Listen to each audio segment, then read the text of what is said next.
Boker Tov, we have some basic principles when it comes to doubts in halakha.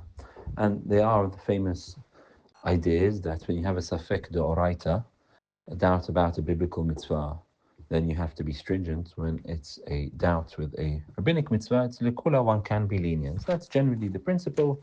Safek deoraita lechumra, safek derabanan lekula. Now, the major question is with regards to mitzvot which are in between this. So, although we have many mitzvot from the Torah and we have many mitzvot from the Hachamim, there are a number of mitzvot which are what we call divrei Kabbalah. Divrei Kabbalah are mitzvot which are presented by the Nevi'im. And the classical one is with regards to Purim. Reading of the Megillah during the day of Purim is a mitzvah from the Nevi'im. And so the question is, when there is a doubt with regards to this mitzvah of Purim, of reading the Megillah during the day, is that something which, if one has a doubt about the mitzvah, one needs to be stringent? Or if one has a doubt, one can be lenient? Is it lehumra or is it lekula? So, for example, a person has a doubt, he's hearing the Megillah during the day and he's not sure whether you heard a certain word or not. In order to fulfill the mitzvah of reading or hearing the Megillah, one has to hear every word of the Megillah. And if one knows they missed out a few words, then certainly they have to hear the Megillah again. If, however, they're uncertain whether they heard the word or not, they're uncertain whether they fell asleep during the Megillah or not, something like that, any kind of doubt with regards to the Megillah, is this something which a person needs to be mahmir and read it again, be stringent, or can one be lenient with this? So, interesting, in the Rishonim, we find the concept that when it comes to Divrei Kabbalah, when it comes to the mitzvot of the Nevi'im, and one has a doubt, one can be lenient because we treat it as a safek de Rabbanan. And there are various manifestations of this. Firstly, the Rashba and the Ritva and other Rishonim write that, strictly speaking, any place where it's doubtful whether one needs to read the Megillah on the 14th or the 15th, because in some places, for example, Yerushalayim, walled cities, you read in the 15th, but then there are other places where it's doubtful whether this is a place which needs to be read on the 15th or not. So the Rashba writes that in such places, really, one doesn't need to read the Megillah at all, because Safek Derabanan Lekula. So he clearly equates it. He says in practice, we read it as a Midat Hasidut, it's a pious thing to do because you don't want to miss the Megillah.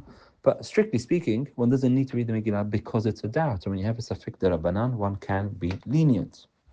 The Rishonim also ask, why is it that a child cannot read, a child who's reached the age of chinuch, why he cannot read the Megillah on behalf of an adult? Because the adult's obligation is rabbinic and the child's obligation is also rabbinic once the child has reached the age of chinuch. And they give various answers.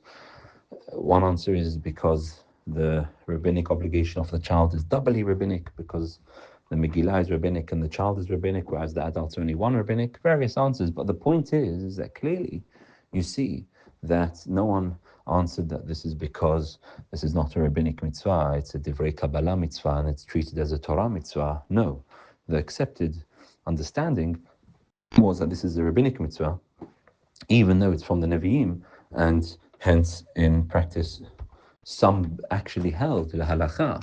We don't follow this, but some actually held the halakha that a child can read on behalf of an adult, and this would not be possible if the Megillah was a mitzvah has the same status as a Torah mitzvah. No, it's not. It's a Nevi'im mitzvah which has the status of a rabbinic mitzvah, which would come out to be, if one has any doubt about whether one's read the Megillah or not on Purim, if they've done it correctly or not, one could be lenient because it's a divrei Kabbalah, and divrei Nevi'im, it's a prophetic mitzvah, and therefore treated as a rabbinic mitzvah. And indeed, many of the poskim do follow this. However, the Mishnah Berurah was stringent and followed some of the later Aharonim, who said that one should be strict, one should take into consideration the opinions which hold that a divrei Kabbalah has the status of a divrei Torah, and therefore if there's a doubt, one should be stringent. But strictly speaking, the halakha is that if one has any doubt about the Megillah during the day, then one can be lenient because it's not a mitzvah from the Torah, and therefore we revert to the original principles of Safek Derabanan Lekula. When you have a doubt, one can be lenient. Certainly this is the case with the Megillah at night, because Megillah at night is almost certainly a rabbinic mitzvah. The main mitzvah of the Nevi'im of Mordechai and Esther was to read the Megillah during the day of Purim, not at the night, and therefore during the night everyone agrees one can be lenient if there's a doubt. Even during the day, strictly speaking, one can be lenient, although in practice many say that one should read it again if there is a doubt with regards to it.